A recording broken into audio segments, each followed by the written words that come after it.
Горный Алтай – центр самого мощного современного оледенения на юге Сибири. Здесь, у подножия горы Белухи, рождается великая река Катунь. Ее млечные воды устремляются вниз из-под ледяного панциря ледника Геблера. Верховье Катуни – территория неприступных гор, бирюзовых озер, бурных рек и звенящих водопадов. Здесь хвойная тайга и редколесье сменяются разнотравными альпийскими лугами, тундрами и болотами. Эти природные богатства находятся под охраной Катунского биосферного заповедника, участка всемирного природного наследия ЮНЕСКО.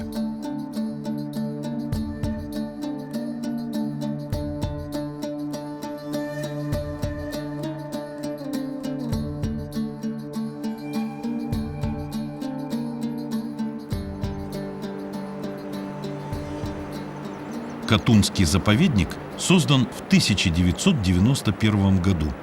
Он расположен в Усть-Коксинском районе Республики Алтай в пределах Катунского хребта и хребта Листвяга. Перед нами отроги Катунского хребта. Это окончание Катунского хребта. За перевалом находятся Мультинские озера. Самая высокая точка вот здесь 3300 метров. Заповедник входит в состав трансграничного биосферного резервата Большой Алтай, в который также включены два парка.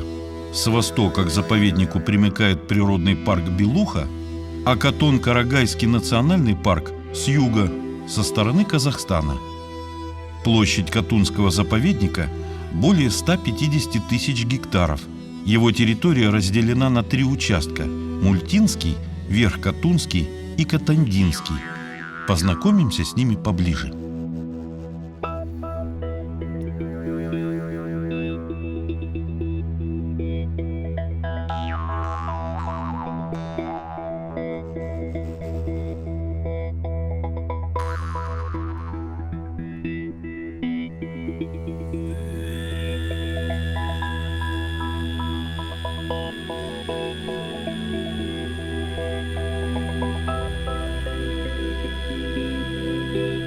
Мультинский участок наиболее известный и посещаемый туристами. Он находится на северном склоне Катунского хребта. Мульта – правый приток Катуни длиною 39 километров. Она соединяет каскад из трех озер – Верхнего, Среднего и Нижнего. Нижние и Средние озера расположены в пределах лесного пояса на приграничной заповеднику территории. Их берега поросли смешанным лесом с преобладанием хвойных пород. Кедры, лиственницы, пихты нередко подступают к самой воде. Эти два озера соединяет перекат Шумы. Между крупными валунами бурным потоком несется река Мульта, прорываясь в Нижнее озеро. Несмолкаемый шум воды слышен за несколько километров.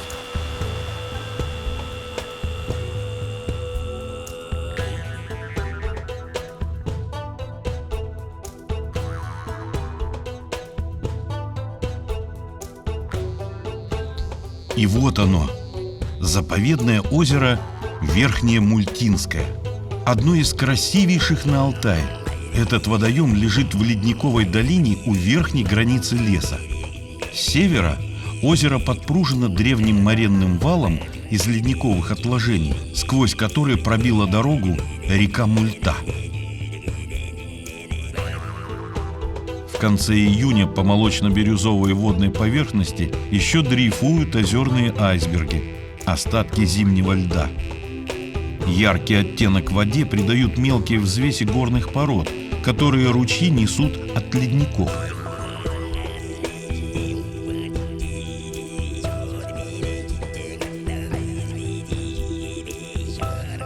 Длина озера около 1,5 километра. Южная часть озерной котловины самая глубокая и составляет 48 метров. Притоки озера текут по отвесным скалистым склонам. Там, где они пересекают тектонические уступы, образуются живописные водопады, красота которых очарует и самых искушенных путешественников.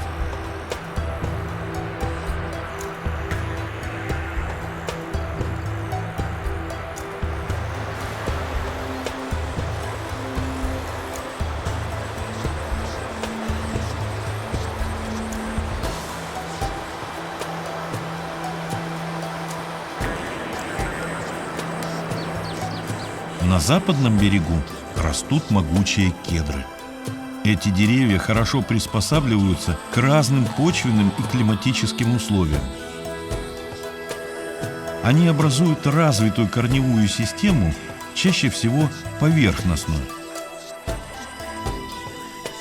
Своими мощными якорными корнями кедры охватывают огромные камни, проникают в трещины в скалах и прочно там закрепляются.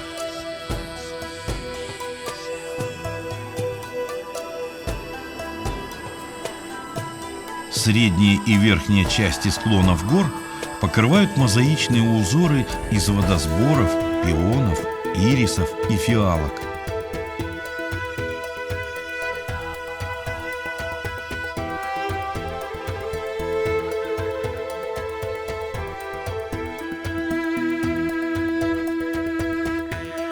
Здесь и по берегам произрастают редкие растения, занесенные в Красные книги России и Республики Алтай. Среди них целебная радиола розовая или золотой корень. Девственна природа Верхмультинского озера. Здесь нельзя разводить костры и останавливаться на ночлег. Только естественные природные процессы меняют картину ландшафта, например, лавины. Их следы в виде старых и свежеповаленных деревьев отчетливо видны в северной части озера.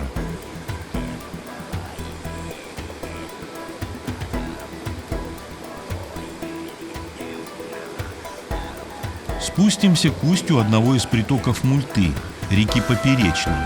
Ее долину обрамляют склоны гор с курумниками и кедрово-лиственничной тайгой. Эта быстрая и порожистая речка известна крупным одноименным водопадом, к которому можно подойти вплотную.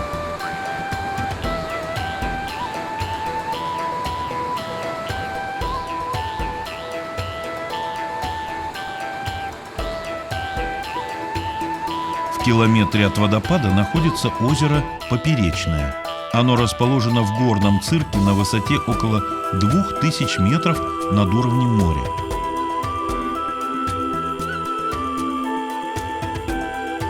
Притоки озера имеют в основном снеговое и ледниковое питание, а вытекает из него река Поперечная.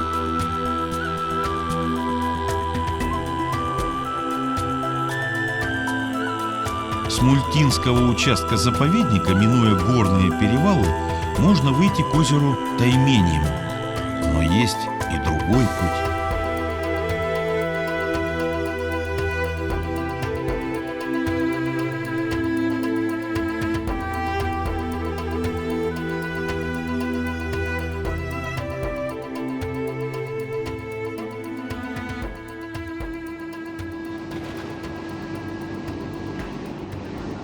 Поднимаемся вверх по Катуни от села Марловодка. Мимо проносятся лодки с пчеловодами с местных пасек и рыбаками.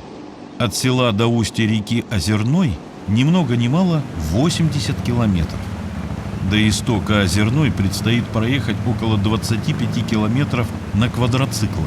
Это еще не территория заповедника. Тропа идет вдоль реки.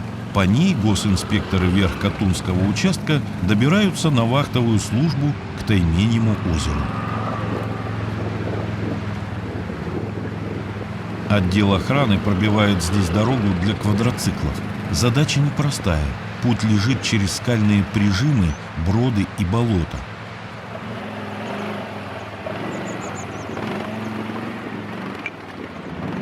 Здесь нормальные люди не ездят, здесь только такие вот, как мы, могут проехать. Ну что делать? Дорогу надо делать, вот и делаем.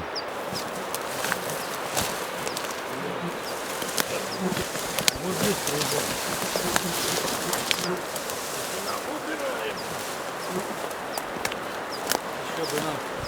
Бревно резиновое. До кордона на озере Тайменем отсюда осталось нам 6 километров. Ну, самый плохой участок, дальше уже пойдет получше. Можно сказать, асфальт.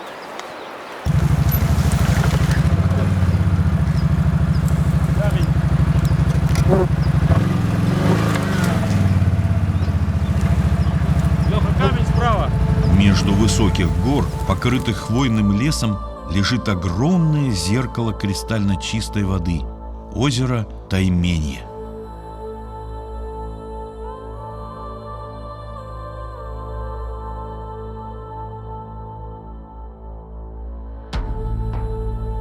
Недалеко от истока реки Озерной, на юго-западном берегу озера, расположен один из кордонов заповедника. Это удобная полевая база для организации охраны, научных исследований и познавательного туризма.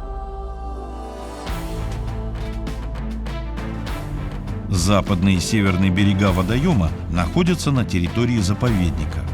Акватория озера не входит в его состав, поэтому тут допускается рыбалка по специальным разрешениям. В Тайменем обитают несколько видов рыб. Основной, конечно, сибирский хариус. Тайменя в озере нет и, видимо, не было.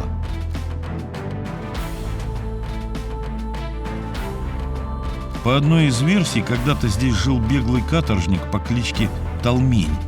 Бытовавшее выражение «поедем на рыбалку к Толменю» и дало название озеру.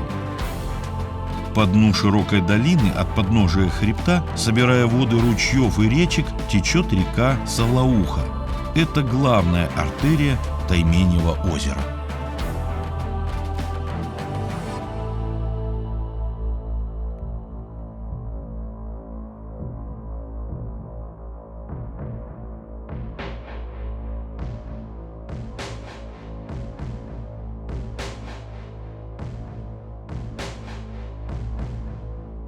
К каскаду водопадов идем правым берегом Салаухи по ковру из разнотравных лугов.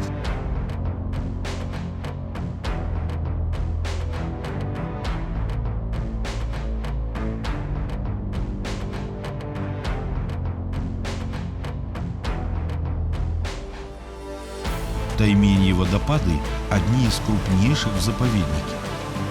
С колоссальной мощью вода срывается со скал. Рассыпаясь на мириады брызг, разбивается она о камни, насыщая воздух влагой.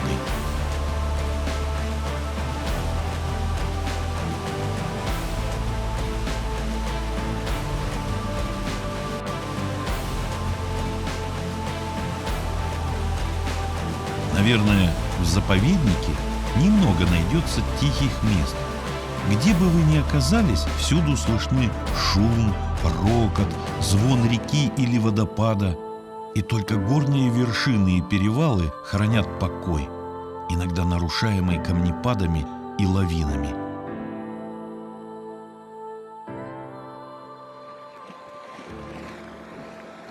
А мы отправляемся на перевал Казинихинский, за которым простирается третий участок заповедника – Катандинский.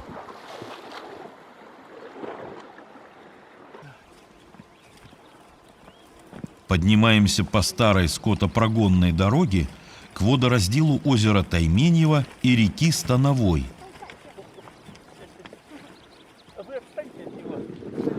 Нас сопровождает инспектор Сергей Урюмцев.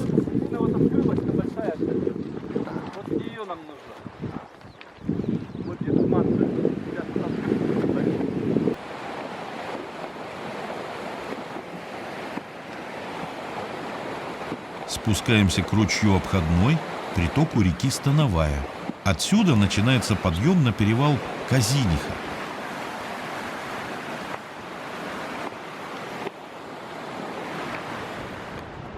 Тропа то следует вдоль бортов долины, то выходит к ручью, неоднократно пересекая его. Пологие низкотравные участки на склонах перемежаются с густым разнотравьем и ерником в пойме речки.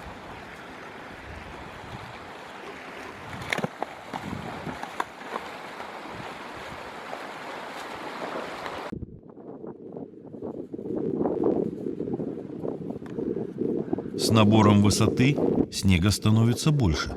Он относительно плотный и выдерживает вес лошадей.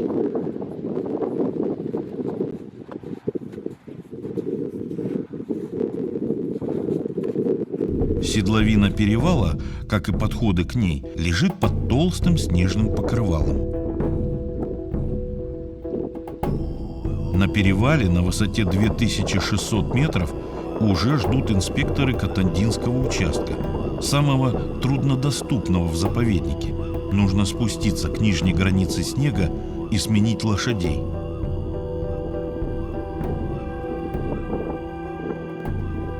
Внизу, под перевалом, лежит озеро Изумрудное. Цвет его воды зависит от погоды и освещения.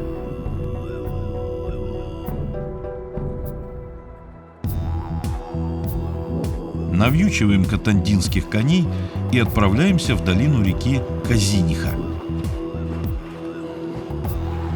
На пути к одноименному кордону нужно преодолеть несколько бродов, а также болота и каменистые осыпи.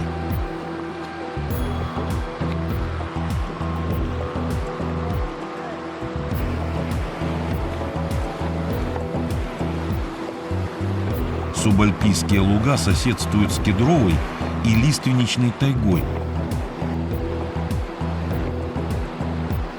Здесь привольно живется и копытным, и пушным зверям, и хищникам.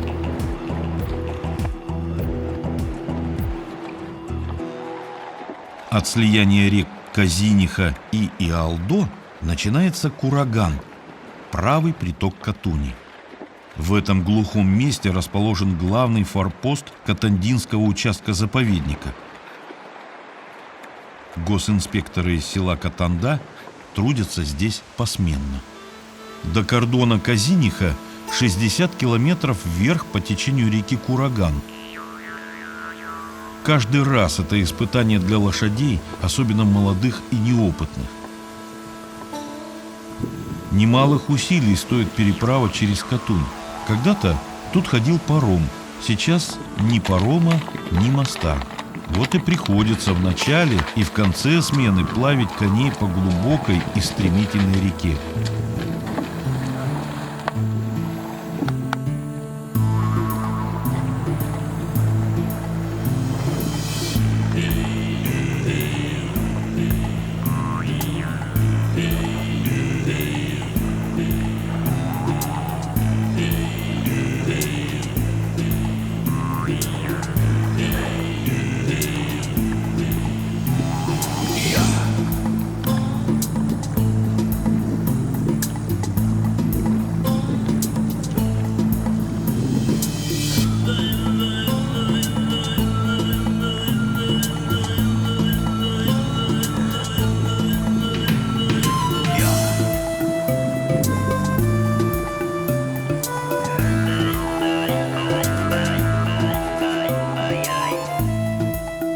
Кроме этого брода, на маршруте имеются и другие, а также опасные скальные прижимы.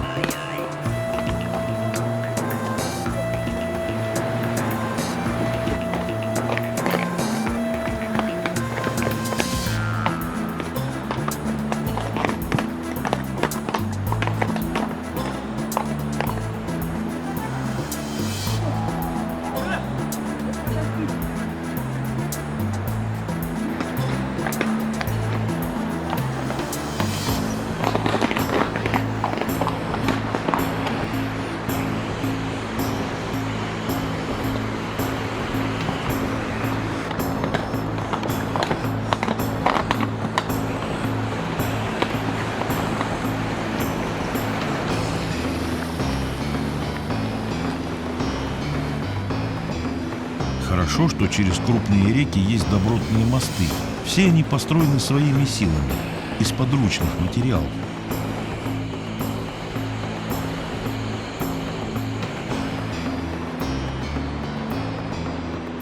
На кордоне подоспевшую смену встречают коллеги. В первую очередь нужно расседлать уставших коней и отправить на выпас.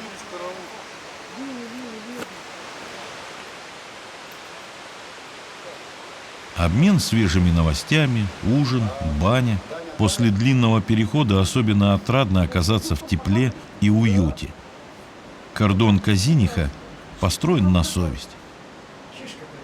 Здесь, как, впрочем, и повсюду в заповеднике, во всем видна хозяйская рука.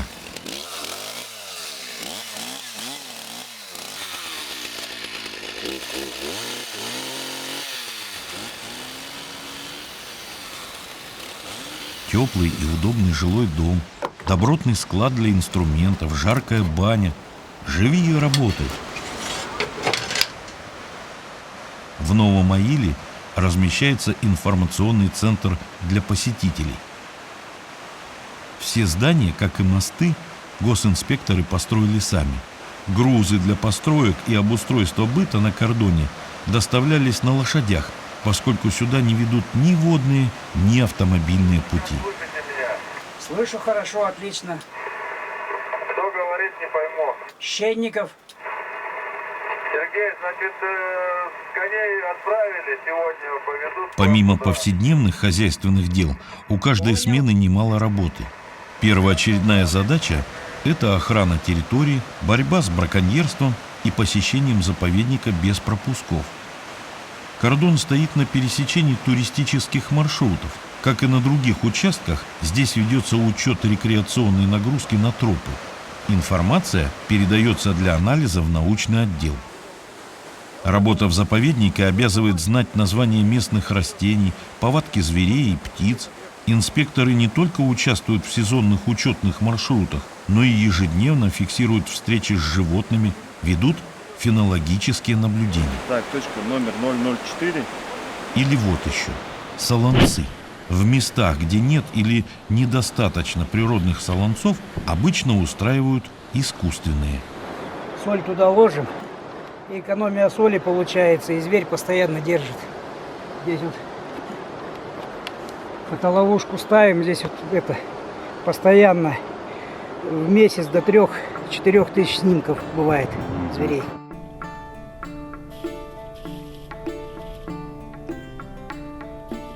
Камера регистрирует на солонце разных зверей. Соль – важный компонент питания многих лесных животных, особенно копытных.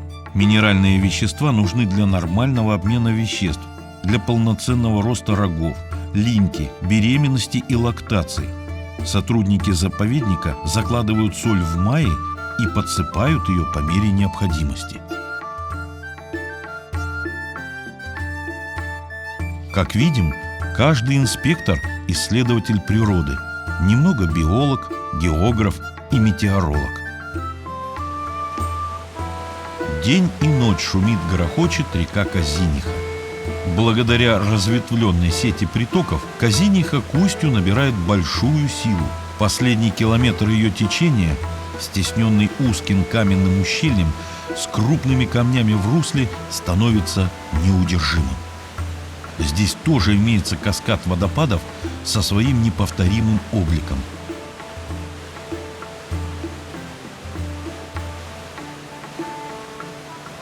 Экспедиция продолжается.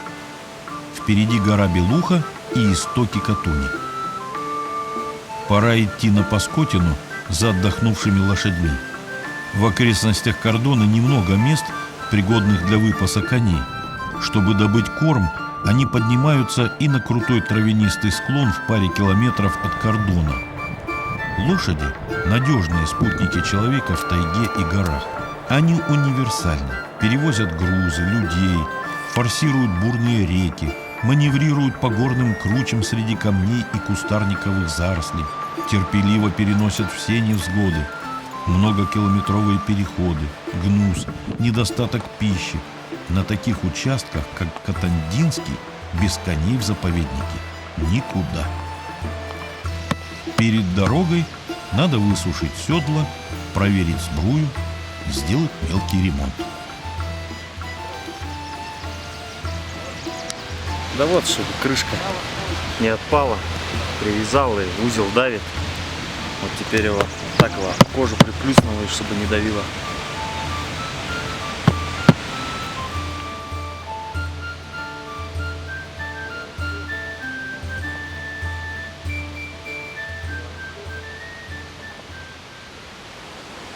Конец августа.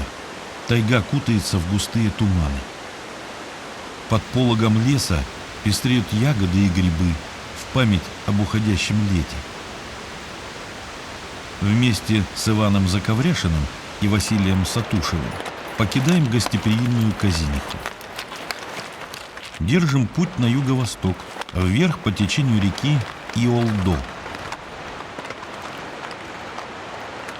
Идем вдоль берега среди зарослей жимолости алтайской и можжевельника сибирского. Целебный пион Марьин корень раскрыл свои плоды листовки с блестящими семенами. Высокотравные поляны иван-чая сменяются лесными массивами и каменными россыпями курумами. Куда же без них? В 6 километрах от кордона Казиниха находится устье реки Бачаниха. Поднимаемся в ее живописную долину в надежде увидеть там зверей. Здесь живут моралы, косули, росомахи и, конечно, медведи.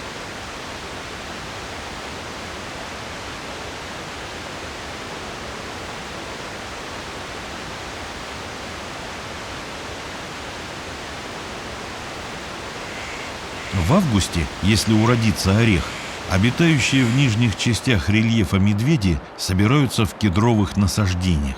В высокогорье они начинают копать и поедать корни растений, например, копеечника забытого. Этот старый медведь набирает вес перед зимней спячкой. Топтыгин добывает из-под земли корни, богатые крахмалом и другими питательными веществами. Некоторые исследователи утверждают, что в годы неурожая кедрового ореха, если осень оказывается долгой и сухой, косолапые накопеечники могут накопить необходимый для зимовки запас жира. Вообще-то эти звери всеядны, но растительные корма, кедровые орехи, ягоды, побеги и подземные части растений – основа их питания на Алтае. Животная пища – насекомые, млекопитающие, яйца птиц, падаль – составляет меньшую часть рациона. Значение такой пищи возрастает в отдельные, обычно трудные периоды жизни этих хищников. В конце лета дни становятся короче. Солнце быстро прячется за горами. На закате оно окрашивает в золото их глубоко изрезанные склоны. Пора спускаться к устью реки. Как только поставили лагерь, ущелье погрузилось в сумерки. Теплый уютный вечер у костра, краткая передышка на пути к перевалу.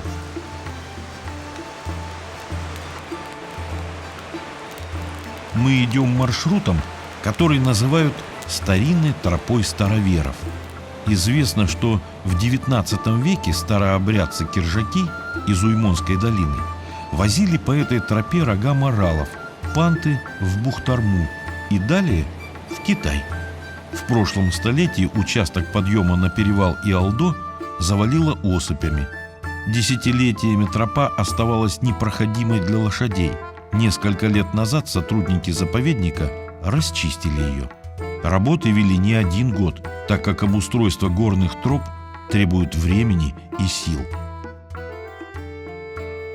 Перевал Иолдо – удивительное место. Здесь можно снимать фильмы в жанре фэнтези. Он окружен скальными замками и пиками гор высотой до 3000 метров. Иолдо открывает свои тайны последовательно.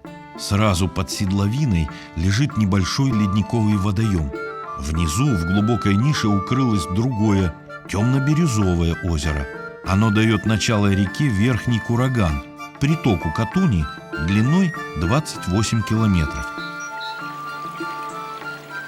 Спускаемся в широкую и приветливую долину реки. По притокам до сих пор цветут водосборы и лютики.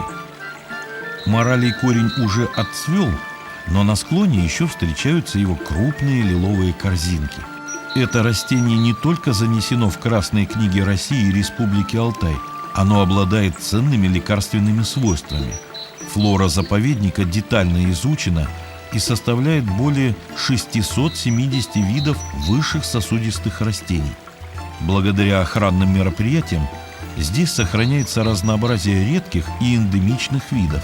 Это особенно актуально на фоне проблемы незаконного сбора лекарственного сырья и истощения его запасов на Алтае.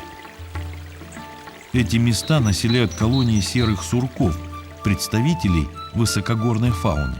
Как и медведи, сурки запасают на зиму подкожный жир. Совсем скоро, в сентябре, эти грызуны отправятся зимовать в свои длинные и глубокие, со сложной системой ходов, норы. Экспедиция выходит на финишную прямую. Вверх Катунский участок, самый крупный по площади в заповеднике. Эстафету принимает Алексей Казанцев, начальник участка. Он тоже опытный таежник и знает все здешние тропы и броды.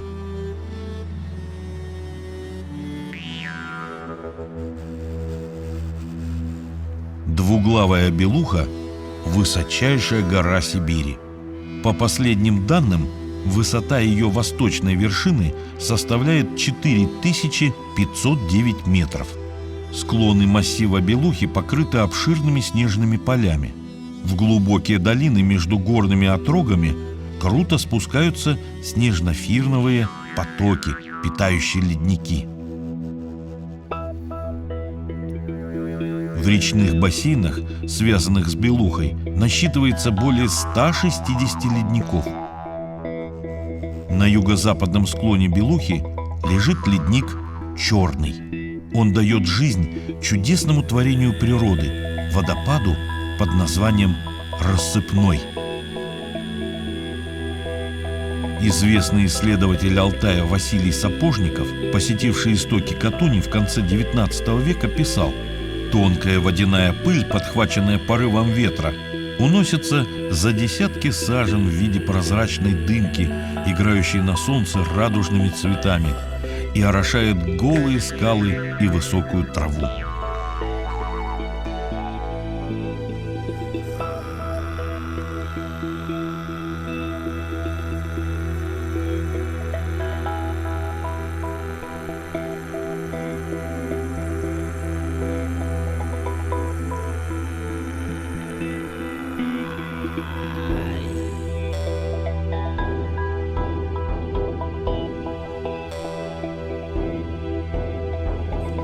От рассыпного водопада до истока Катуни рукой подать. 2,5 километра, и мы у ледника Геблера. Его также называют Катунским. Это один из первых ледников, открытых на Алтае и описанных в 1835 году ученым Фридрихом Геблером. Отсюда и берет начало река Катунь. Стремительным потоком вырывается она из недр ледового грота, над которым высится многометровая с глубокими трещинами толща льда. От этого места исходит мощь и сила, которой не передать словами. Недаром у коренных народов истоки рек и вершины гор считаются неприкосновенными святынями. Велико значение горных ледников в природе. Они аккумулируют запасы пресной воды и обеспечивают питание рек. Из-за потепления климата ледники Катунского хребта отступают. Ученые заповедника и их партнеры из научных учреждений проводят исследования ледника Геблера. Поскольку наблюдения за ним ведутся уже давно, с XIX века, этот ледник выбран точкой отсчета для изучения динамики оледенения Алтайской горной страны. Катунский заповедник – один из 25 горных биосферных резерватов, где под эгидой ЮНЕСКО изучаются последствия глобальных изменений климата. Мы же отправляемся вниз по течению Катуни. Ниже впадения реки Огневка склоны смыкаются, преграждая путь Катуни. Огромная масса воды устремляется в узкое ущелье. Русло реки врезается в разломы коренных пород с отвесными скальными берегами. Этот порожистый участок под названием Щеки известен туристам-водникам опасностью и сложностью прохождения. Мы завершаем рассказ о Катунском заповеднике. В объективе камеры лишь несколько эпизодов из его насыщенной жизни. Сюда хочется вернуться не раз, чтобы пройти новыми горными тропами, преодолевая походные трудности вместе с сотрудниками заповедника. А люди они трудолюбивые, отважные и преданные своей работе, такие, какими и должны быть настоящие хранители заповедной природы.